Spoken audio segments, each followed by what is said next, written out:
Oiê, tudo bem? No vídeo de hoje eu resolvi reunir dicas para ajudar pai e mãe que querem fazer alguma mudança na rotina. E convenhamos que todo pai e mãe passa por isso, porque ou a criança dorme muito na cama dos pais e os pais querem levar pro berço, ou a criança mama na madrugada e os pais querem dormir a noite inteira e tirar essa mamadeira, ou querem diminuir a TV, ou querem reduzir o doce, a tranqueira, entre aspas, ao longo da semana. Enfim, nós passamos por esses tipos de mudanças, de desejo de mudança. E aí eu reuni o que eu faço aqui em casa, o que dá certo e o que eu tenho pesquisado e visto que realmente funciona.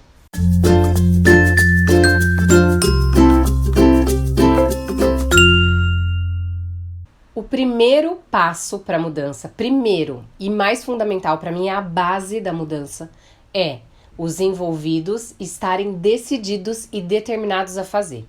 Então, assim, é o mais certo? É. Você tá com paciência e persistência para trilhar o caminho? Sim. Você tá realmente seguro de que esse é o caminho para vocês? Eu acho que esse, assim, é a base, é o primeiro passo. Decidir que é a hora. Às vezes a gente faz isso porque a gente chegou no nosso limite, às vezes a gente faz isso por uma necessidade externa que colocam pra gente, então de repente um médico, um exame que não tá muito bom e as coisas precisam mudar.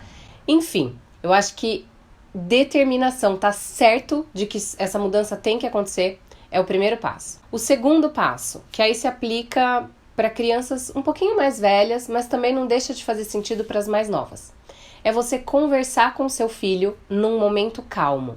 Então não deixa chegar aquela hora do embate, não deixa chegar o momento que vai ali acontecer uma briga. Num momento calmo, num momento tranquilo, você senta com seu filho e explica como vai ser a mudança, o que vai acontecer e de preferência você envolve a criança no processo. Então traz para ela a impressão, né, de que ela tá participando, de que ela tá definindo as regras junto com os pais. Eu falei a impressão porque nem sempre a gente vai dar realmente o poder de decisão. Mas é muito legal, se a gente puder, a gente realmente deixar a criança criar as regras. É muito mais fácil delas se comprometerem, delas seguirem com aquilo que elas acordaram também, com aquilo que elas se sentem parte. Então, esse processo é muito importante de você conversar num momento calmo, porque aí a hora que as coisas estão pegando, a hora que chega aquela hora do embate, você fala, lembra, a gente conversou, já é a segunda vez que você tá falando. Não é naquele horário que você tá nervoso, a criança tá nervosa e ninguém tá ouvindo ninguém. Então, é muito importante que estabeleça-se uma comunicação de como vai caminhar, para a criança também ter conhecimento, para ela saber o que esperar das situações. O terceiro passo pode ser engraçado, mas para mim é muito, muito fundamental. Eu me preparo para a guerra. Então, por exemplo, eu vou fazer a criança voltar pro berço porque tá dormindo na minha cama e tá muito difícil pra gente, a noite tá ruim pra todo mundo. Eu me preparo para ficar acordada a madrugada inteira. Se for preciso, é isso que vai acontecer. Então eu sempre penso e me preparo pro pior cenário. Primeiro, porque aí eu escolho uma data bem realista com a situação. Segundo, porque eu acho que eu me encho de paciência, eu me encho de persistência e no fim a sensação que eu fico é, poxa, nem foi tão ruim assim, foi bem mais fácil do que eu tinha imaginado. Então eu fico sempre com um sentimento positivo. Porque o primeiro dia, os primeiros dias, normalmente são os mais difíceis. Então eu acho importante a gente se encher de razão, se encher de força e ir assim, realmente preparado para a guerra. Nessa situação, por exemplo, de levar a criança para dormir no quarto, eu escolho o fim de semana, porque eu sei que se eu estiver cansada no dia seguinte, eu tenho alguém para me ajudar, eu posso tirar um cochilinho à tarde. Enfim, eu acho que a gente se adequa melhor quando a gente realmente se planeja. Ou você vai fazer uma mudança em como fazer a criança dormir. Ao invés de começar pela madrugada, de começar pela noite, começa nos cochilos, você vai estar mais disposta, você vai estar mais descansada do que aquele horário que você também está com sono. Então eu acho que a gente planejar e a gente pensar qual é o melhor dia, qual é o melhor horário para eu fazer isso, é a melhor coisa. A dica número 4 é bem a base da disciplina positiva, mas eu já fazia aqui em casa antes mesmo de começar a ler e começar a estudar sobre isso. É você mostrar firmeza para a criança e ao mesmo tempo você ser gentil. Então, por exemplo, você decidiu que não vai dar mamadeira na madrugada. Nem faça meia cara ou a sua entonação de voz de quem vai fraquejar. Se mantenha firme, não vai ter mamadeira na madrugada.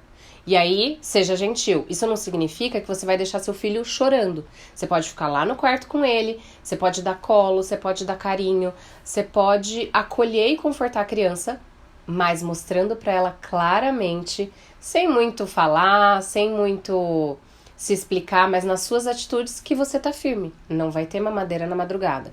Então, quando você decidiu que é hora de mudar, você decidiu que é o caminho certo e que a hora é agora, se mantenha firme e seja gentil.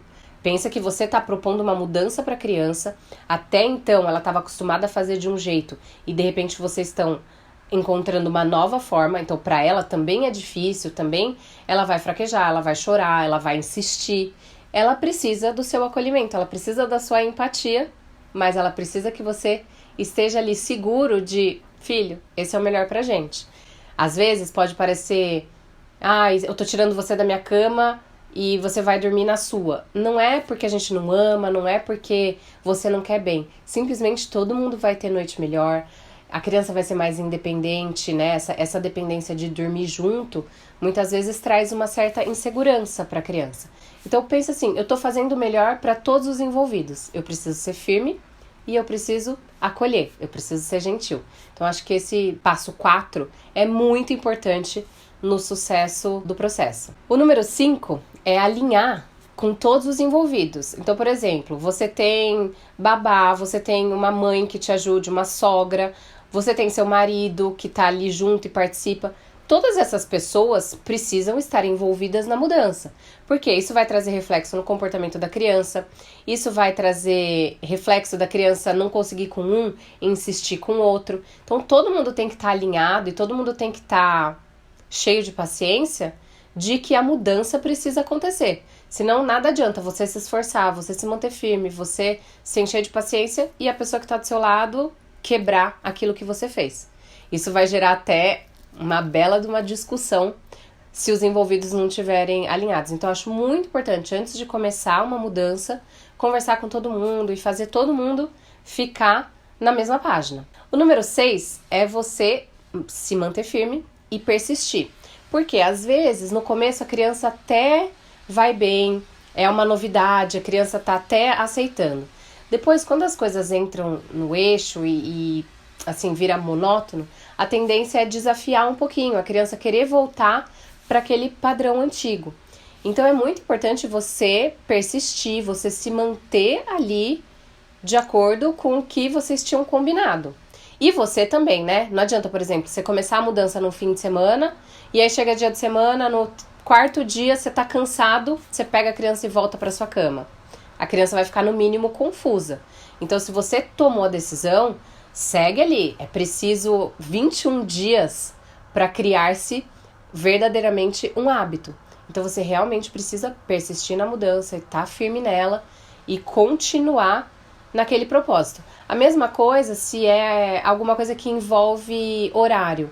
Então o ideal é que nos primeiros dias, nesse começo, você se mantenha certinho no horário, você não abra muita exceção na agenda.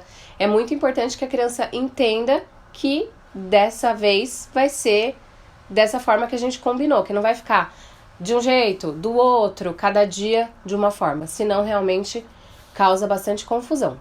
E a 7ª dica se aplica para todas as crianças, mas principalmente para as mais velhas, que é você encontrar uma forma de canalizar o desejo da criança.